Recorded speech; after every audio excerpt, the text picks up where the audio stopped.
Om Arunachala Ramana, saudações amada Sangha. Eis o nosso vídeo do dia 5 de abertura do mês.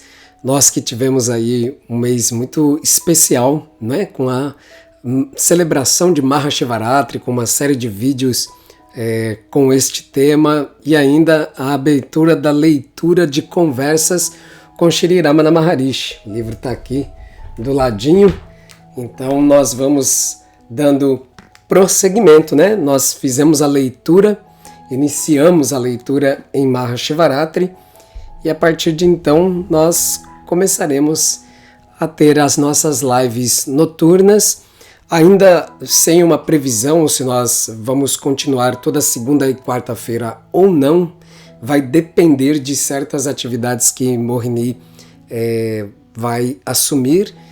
E infelizmente não tem outro jeito, né? Nós precisamos sobreviver nesse samsara e muitas vezes a gente vai ter que encontrar situações em que nós infelizmente não conseguimos priorizar as atividades aqui que são feitas de forma desinteressada, né? E que dependem da vossa contribuição. Aliás, é o que está acontecendo agora, né? Um vídeo do dia 5 e vídeo do dia 20, sempre estou junto com Mohini, mas ela foi desenvolver outras atividades, ela não está aqui, então estou cá, eu gravando sozinho esse vídeo. Mas, de todas as formas, a gente é muito grato, porque, sim, as contribuições chegam, elas podem não vir na medida que possibilitaria para nós exclusiva dedicação para o canal, mas se não fosse pelo vosso apoio, pelo vosso auxílio, nós não conseguiríamos manter esta atividade. Então, geralmente eu falo no final do vídeo, mas eu quero agradecer desde o início desse vídeo a todas as pessoas que fazem o seu dana, a sua doação generosa por meio do Pix, que está na descrição de todos os vídeos do canal, e também para você que auxilia de outros modos, por exemplo, assistindo o vídeo, assistindo ele inteiro, dando like, comentando, compartilhando com outras pessoas que podem se interessar pelos temas que são aqui debatidos e que também podem se interessar pela vida de Bhagavan Shri Ramana Maharishi. Pois muito bem, hoje eu não vou trazer nenhuma questão para ser refletida, porque vou aproveitar a oportunidade, e já que eu estou aqui sozinho, retomar a leitura do Upadesha Charam, né? O Upadesha Charam, que é a essência da instrução espiritual de Bhagavan Shri Ramana, 30 versos, né? Que estão organizados nesta obra e que trazem estas lições espirituais de importância primordial para todos aqueles que são devotos de Bhagavan Shri Ramana, e não apenas para eles, mas também para as pessoas que estão investigando o Advaita, a não-dualidade. O último verso, nós estudamos o seguinte: quando o pensamento eu, ou seja, o ego, o senso de ser uma entidade separada, independente, que se apropria da ação. Então, quando o pensamento eu é destruído, o verdadeiro eu surge por conta própria no coração espiritual e brilha como eu, Aham, Aham, em toda a sua plenitude. Aham, Aham também pode ser traduzido como eu sou aquilo que sou, ou eu sou o eu sou. Todas essas formas de tradução, na verdade, elas são imprecisas, né? Elas não dizem o que é, porque é algo muito abstrato, subjetivo, ou até sendo mais fidedigno, é algo espiritual. E, portanto, por ser espiritual, a linguagem não dá conta de traduzir. Mas o que nós estudamos aqui é que justamente por intermédio do Atman Vichara, da investigação, quem sou eu, silenciando a mente através do escrutínio, da investigação, do rastreio de volta de cada fenômeno, né, trazendo de volta para sua fonte, acaba que em algum momento o ahankara, a sensação de ser um eu independente que se apropria das ações, é destruído e nós mergulhamos profundamente em nossa própria fonte, Aham ou coração, Hridayam. Então todas essas possibilidades são aceitáveis para a tradução. Este foi o 20º verso, o último que nós lemos. O 21º verso, em seguida este e este contínuo e ininterrupto Aham, Aham é o ser real. Conforme o pensamento o eu egóico, desaparece e se dissolve no sono profundo. Muito bem. Então, aqui falou-se do fenômeno, o Aham Spurana, a vibração do Aham, a vibração do eu sou, que é o doce tremor, o divino tremor do coração. Falou-se disso como algo que se manifesta após a dissolução da sensação de se ser um eu separado que se apropria das ações. Mas aqui, Bhagavan, no próximo verso, ele faz questão de dizer para nós que este Aham, Aham, este eu sou aquilo que sou, a vibração do eu, isso não é um fenômeno. Isso é o nosso próprio ser real. Isso é importante, porque se fosse um fenômeno, ele seria intermitente. Ele apareceria em dada situação, obediente a certos pré-requisitos ou condições, e depois se dissiparia, se perderia completamente. E aí demandaria que nós novamente fôssemos à demanda dessa experiência. E essa experiência cada vez seria distinta. Mas será que esse é o caso? Esse não é precisamente o caso.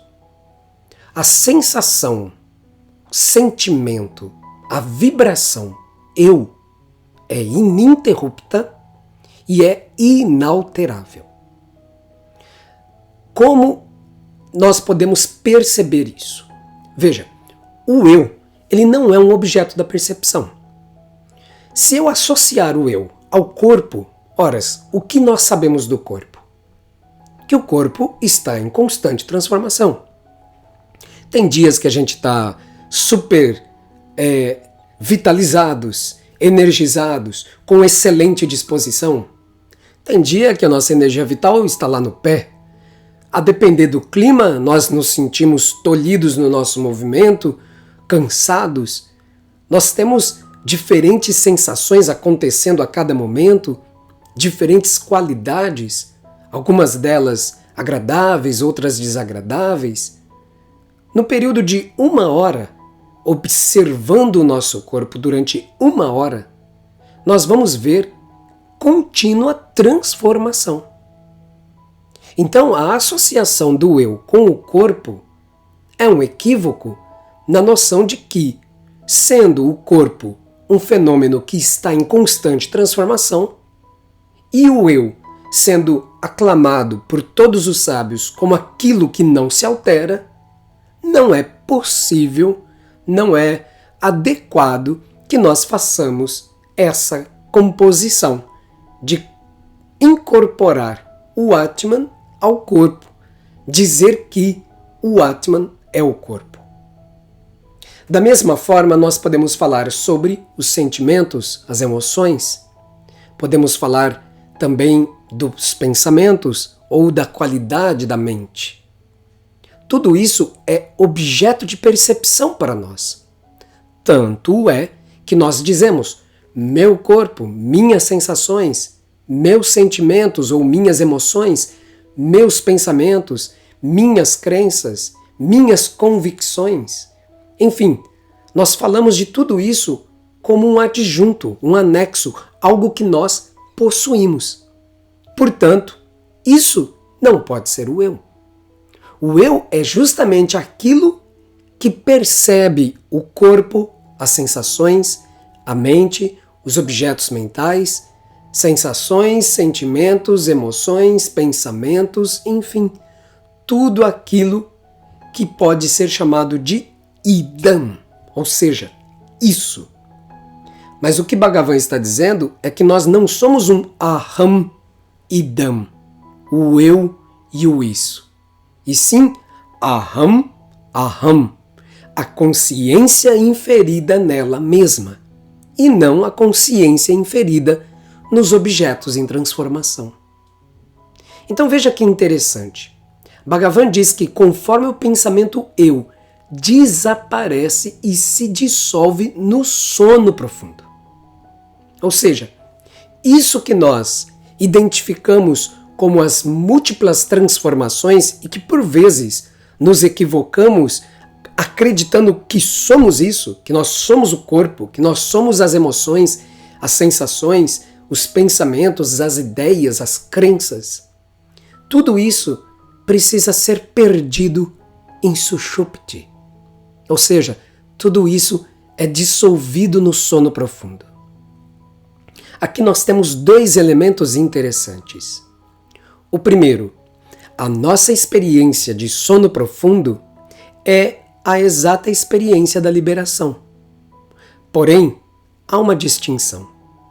A distinção é o que é chamado avarana, ou seja, o poder de velamento. É o véu que o ser joga sobre ele mesmo, para que a sua lila possa acontecer, para que possa acontecer esse jogo de criação e depois de busca da liberação e etc. Então isso faz parte da brincadeira do Paramatma. Ele joga sobre ele um véu e se oculta. Embora todas as pessoas que passem pelo sono profundo experimentem desta experiência, é até meio estranho falar isso, né? Mas enfim, elas experimentam satisfatoriedade. Ninguém, né? A gente sempre brinca com isso. Ninguém fica triste porque, ai, que chato, eu dormi profundamente. Não, nós temos alegria, contentamento, prazer em dormir profundamente. Porque o nosso corpo descansou? Sim, também, mas não só por isso. Afinal, nós poderíamos colocar o nosso corpo para descansar em qualquer momento. Não é a imobilidade do corpo o que de fato produz esse gozo. O verdadeiro gozo do sono profundo é o afundar do Ahankara em Hridayan. Ou seja, é o eu que é construído a partir das experiências todas de adjuntos, de anexos, como corpo, sensações, mente, pensamentos, etc., afundando no coração. Quando a mente, o ego e todas as funções cognitivas e reflexivas afundam no coração, elas são dissolvidas e fica apenas aquele vazio. Ora, o que é o Nirvikalpa Samadhi?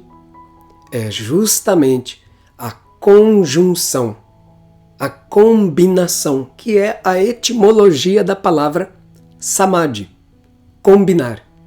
É a combinação de Jagrat, a vigília, esse nível de consciência que nós chamamos de vigil, com ou combinada com Sushupti, o sono profundo. Então, aquela experiência de Kevala Samadhi, ou seja, um Samadhi completo, nada mais é do que entrar conscientemente no sono profundo. Isso revela a natureza do eu, revela aquilo que nós somos essencialmente. Ou seja, a consciência não é inferida pela sua capacidade cognitiva. Para ficar bem claro, se pergunto para você, você está consciente? Quando nós recebemos esta pergunta, nós muito naturalmente respondemos que sim. O que nós usamos para responder isso é a inferência cognitiva. Sim, eu vejo o lugar onde eu estou te vendo, você que me pergunta, eu tenho a percepção dos sons, da temperatura, da minha respiração, das sensações corporais, eu percebo que tenho um corpo. Ou seja, nós geralmente respondemos que somos consciência, ou melhor, que somos conscientes utilizando a inferência cognitiva. Mas neste caso, quando Jagrat é combinado com Sushupti, a consciência não é inferida pelos objetos dos sentidos e pela mente, porque os objetos dos sentidos e a mente não estão presentes. Portanto, A consciência é inferida nela mesma. Ultrapassamos a combinação de aham e dam, eu e o fenômeno visto, e adentramos aham, aham, eu sou aquilo que sou, o eu, a consciência inferida nela mesma. Então é esse o nível de importância deste verso que per si nos dá grandes lições, e especialmente uma que eu gosto muito de trabalhar nas mentorias individuais e que é uma alegria compartilhar aqui, é o entendimento de que a meditação nada mais é do que a imitação, a mimetização do sono profundo.